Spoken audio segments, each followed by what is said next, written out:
Memories of the past, roots and tradition. Memories are cast in an Appalachian reunion. A taste of heritage, screen porch suppers, tales tall as a mountain ridge as we go deeper in the holler.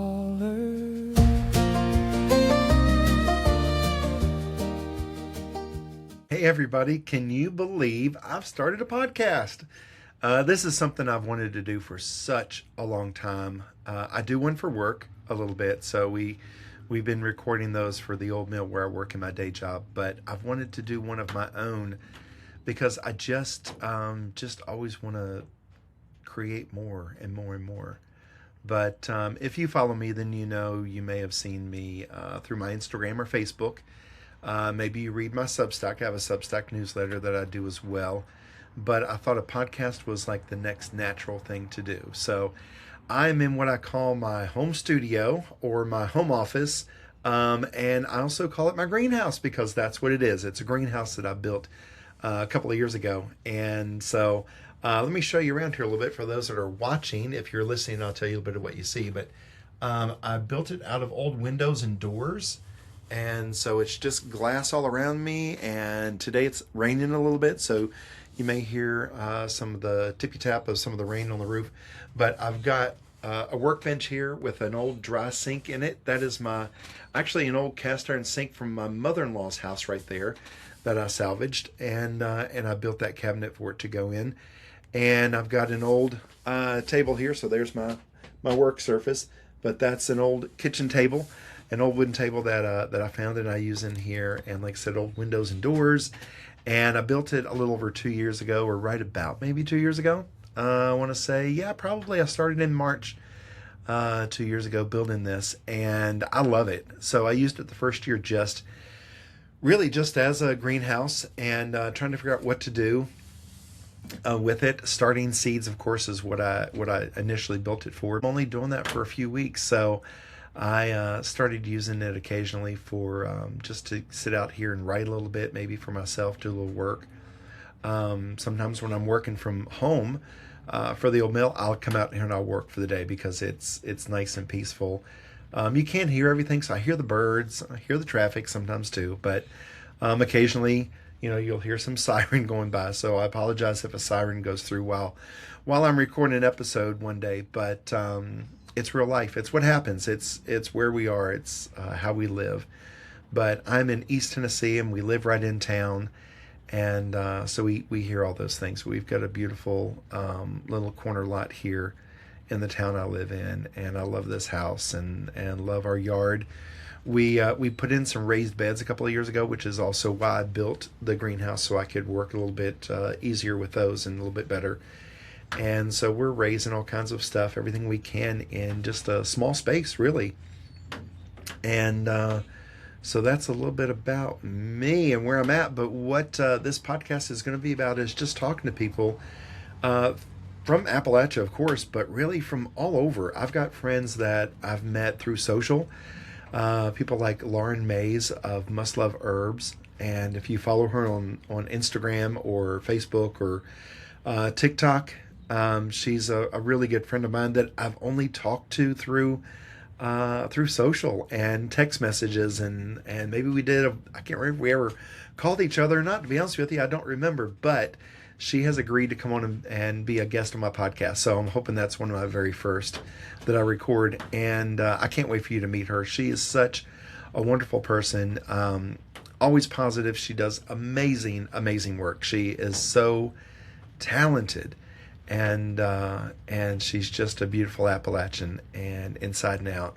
And I can't wait for you to get to know her, and I want to get to know her better. So she's kind of shy, but she's agreed to do this because of me, because she likes me, and why not? Everybody should like me. Even if you don't, you should. And then I've got my friend Landon Bryant of Landon Talks.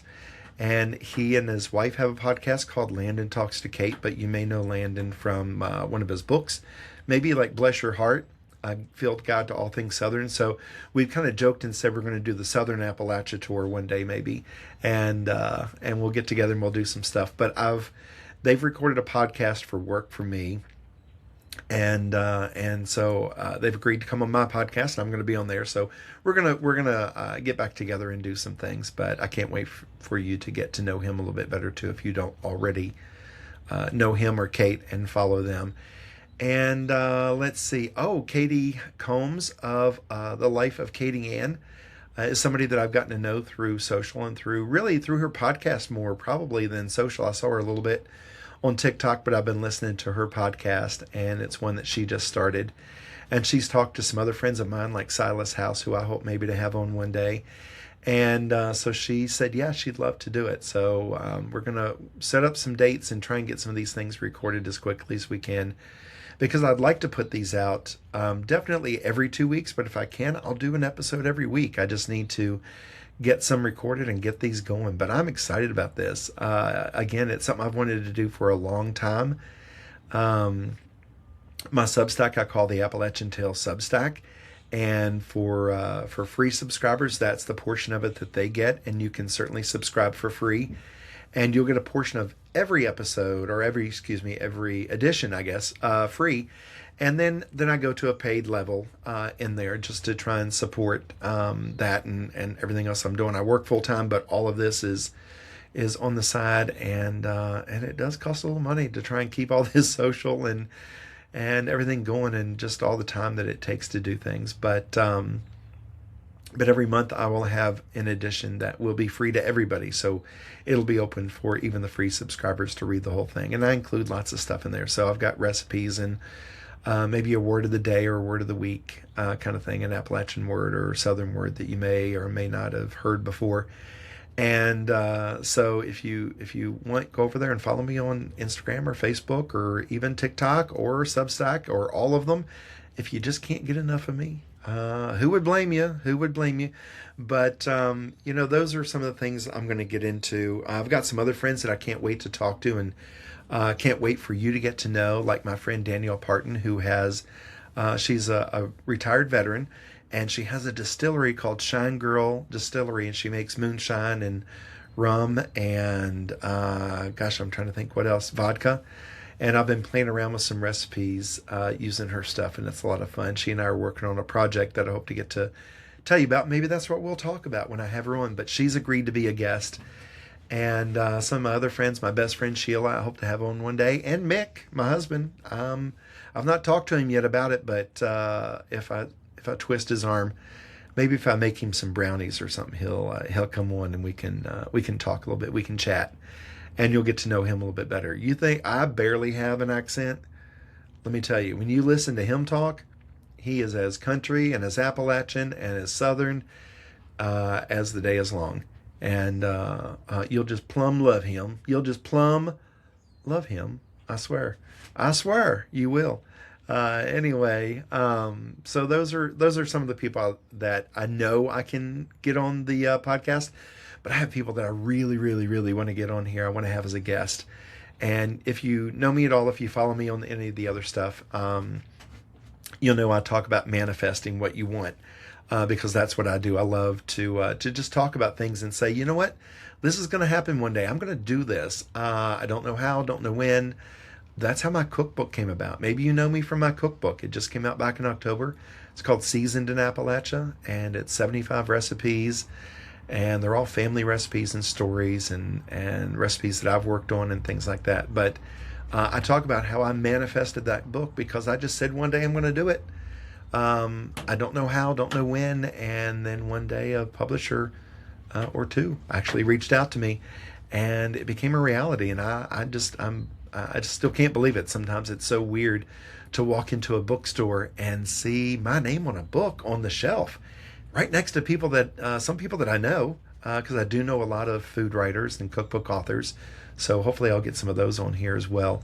But to see my name up there, it's still kind of mind-blowing, still bizarre. And so anyway, I probably just lost my train of thought. But no, so people I'd love to manifest to be on here. I'm just going to go for it. I'm just going to go for one of the biggest guests I could ever think about getting. And that's Dolly. I want Dolly Parton on my podcast. So if you know her, if you know Dolly, anybody connected to Dolly, tell her that she needs to come on the Appalachian Tale podcast so we can go a little deeper in the holler. I do know a lot of her family. I'm friends with a lot of them. But that's a line I'd never want to cross. I don't want to say, hey, can you put in a word for me? Because I really just don't want to. I know them separately from Dolly. I've been in the room with some of them with Dolly, and maybe she would remember my face. I think she's probably heard my name a few times. Probably, hopefully good, but maybe bad. I don't know. But that's somebody I'd really love to have on here one day. So I've got lofty ideas for this podcast and for guests that I'd have on here. This is something I just really want to grow and just go along with everything that I do, really. I'm a writer. I'm a content creator. I'm a recipe developer. I'm a cookbook author. I'm a published cookbook author. And I write for, do some freelance writing. So mostly I've written for Okra magazine, Okra like the vegetable.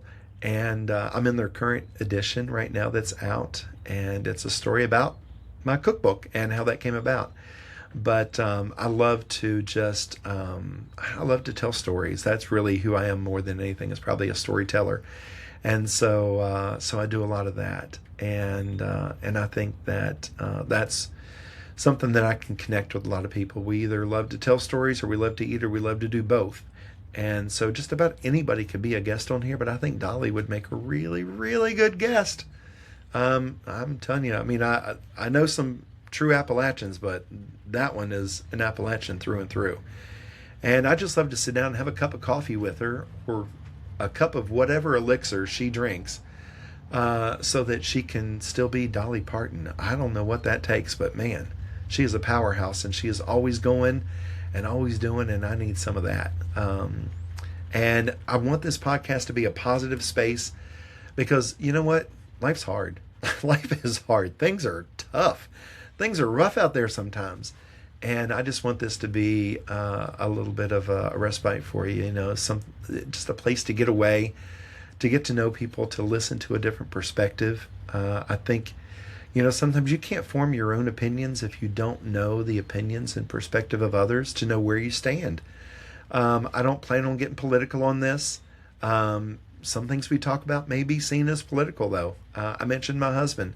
It's not political. He's just my husband. But, hey, baby, where the hell is my husband? He's going to be on this podcast. That's where he is. But that's not a political thing. That's just my life. That's who I am. And so I don't plan on getting political on here. If you want some of that, maybe go to Threads. Maybe I'll do that over there on Threads. But anyway, I think you need to get out and know the world some. So that's a way we can do this, is right here on this podcast. Whether you're listening in the car, or while you're cleaning the house, or you're sitting down watching this, even maybe on YouTube. So I'll be uploading all these to YouTube and getting more and more content on YouTube, because I don't do enough over there. Like I said, I work full time and I love my job. But I'd love to have more time to do all of this as well, because this is fun for me. I love to create and storytell and write and cook. And today I was actually developing a new recipe. I worked on one last night that did not come out. I was trying a no-bake toasted coconut cheesecake pie. It's a very long title for something that was a total flop. And I don't even know if I'm going to revisit it. I thought it was a good idea, but I didn't really care for it. I'm going to probably toss them out. But today I made a crustless coconut pie. And let me tell you, that thing was good. It was so good. So I just have a few tweaks. So when I'm recipe developing, I'll play around with it. So I did 2 different sizes of pies. I want to see how much it takes to fill a 9-inch or a 10-inch pie pan and that kind of thing. But so that's, just some of the stuff I have to do on the inside there, I guess. But a few more tweaks and that recipe will be ready, and I'll be happy to share that maybe on here with you all, because we're going to talk about recipes and talk about food. Again, that's things that connect people. We all have to eat. And I think as we talk about food, you're going to find that even different cultures and different backgrounds and different people, we have a lot of the same foods. We may prepare it different ways and at different times of the year, but I think it's something that's you're gonna find will connect us all pretty well. And so we'll be talking a lot of that. But I'll talk also about what I'm doing, just what's happening in the day. This weekend we were really busy. It's as I'm recording this, it's early March right now. I'm not sure. I'll hope to get this out within a week or two. But I've got to figure out how to edit this. So I'm pretty tech savvy, but I'm learning a lot. Things are changing quickly, always when it comes to technology. So, but anyway, it's early March, and we mowed the yard for the first time this week. Mick mowed yesterday. I can't believe it. We're mowing the grass. And I got some manure and put in the raised beds. And so I got those all turned over. It's time to get them. I got the beds cleaned up and the soil turned over. I want to get ready to start planting. I'll do some things with seeds right in the soil. So I've got my greasy beans and my tenderettes, and I've got those seeds right here. So if you're watching, you can see I've got a bag of greasy bean seeds that I've had for a couple of years, but I've still got plenty in here, and I'll be planting those.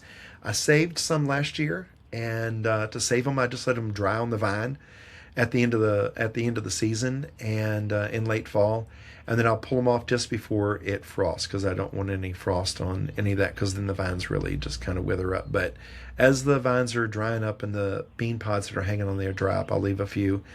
I'll pick those off and I'll shell those and put them up for the next year, which is what I did last year.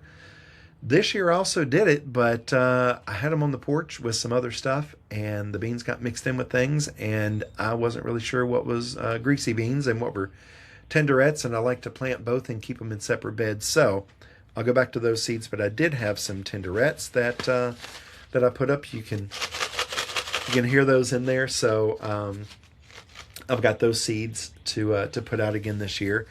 And I've got some tomato seeds that I saved. So I've got my hillbilly tomatoes, which I love. They're an heirloom tomato.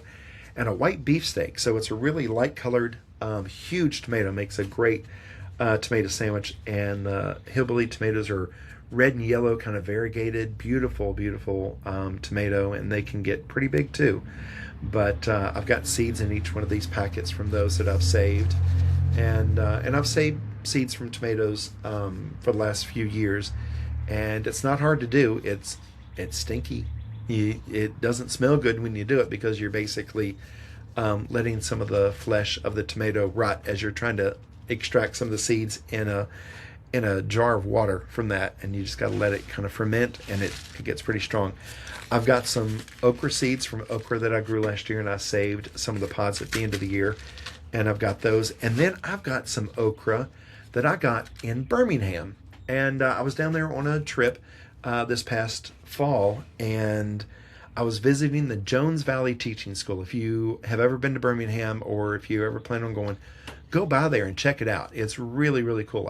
I love what they're doing there. They're teaching kids in the city how to grow their own fruits and vegetables, and they set up a farm stand, and they're helping to feed people, and they teach them how to cook. And it's a great after school and summer program that they do there. And if you can support them, do. Anytime I mention something like this, it's not an advertisement. It's just somebody that I just really like, somebody that I just admire or appreciate what they do. They're not advertising. If I get sponsors on this, I will tell you, sponsored by or an ad for. But otherwise, yeah, this is just me telling you who I like and what I like.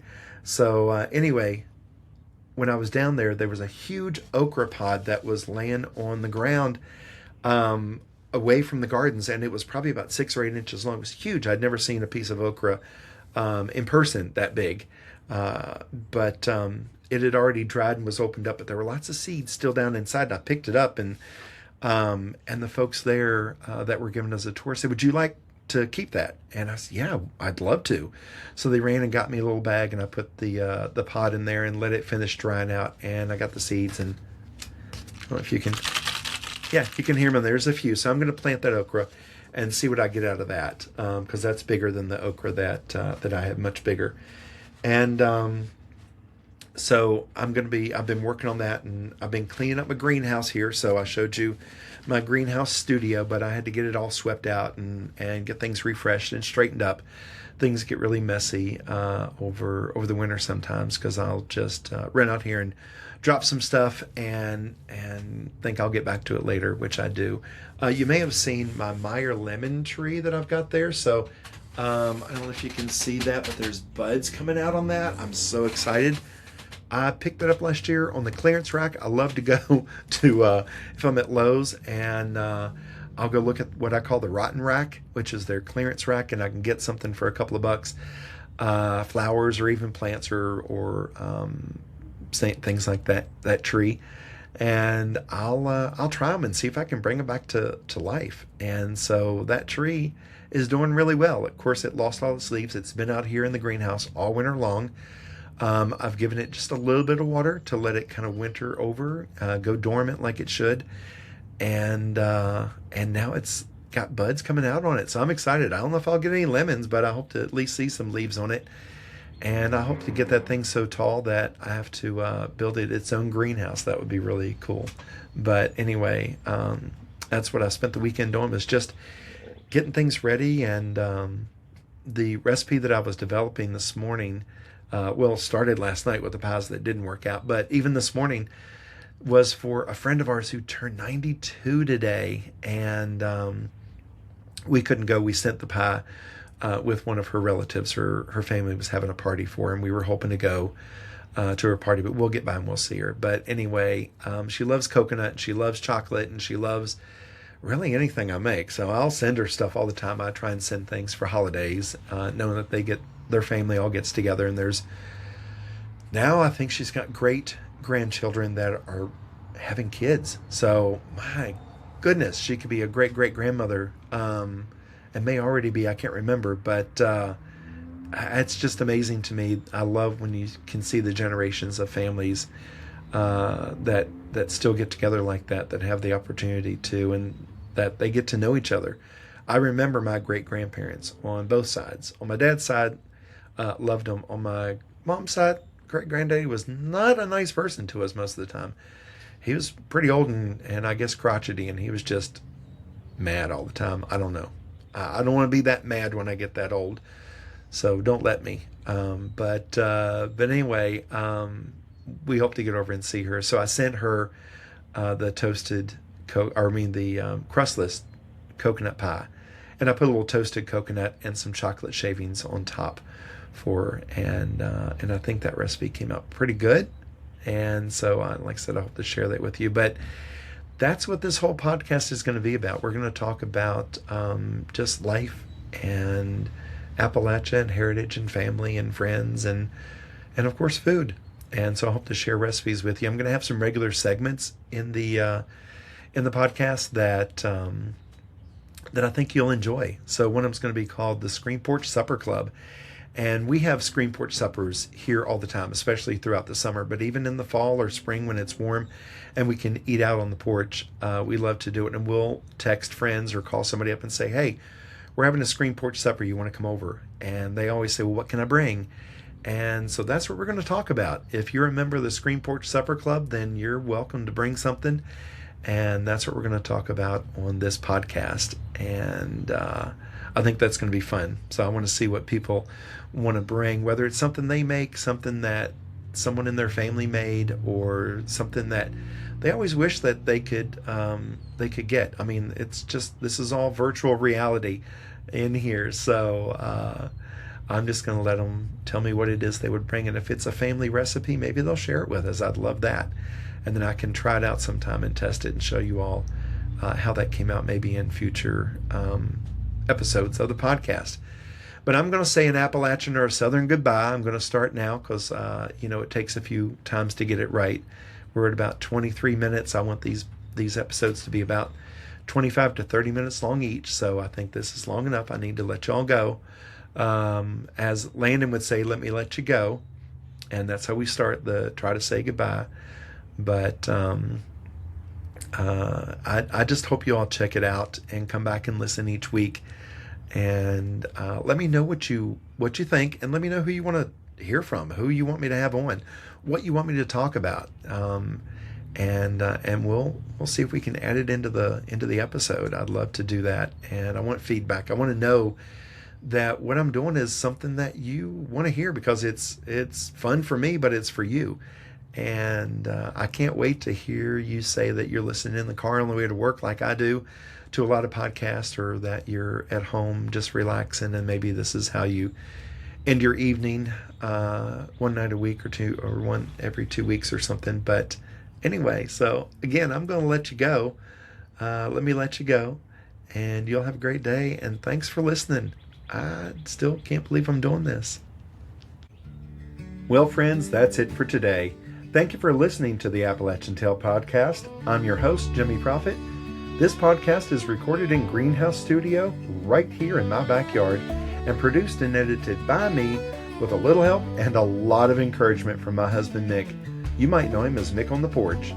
If you've enjoyed today's episode, like, rate, and comment, and share it with someone who appreciates a good story, good food, and a little bit of Appalachia. I'll talk at you later. Y'all be safe, and let me know you got home okay.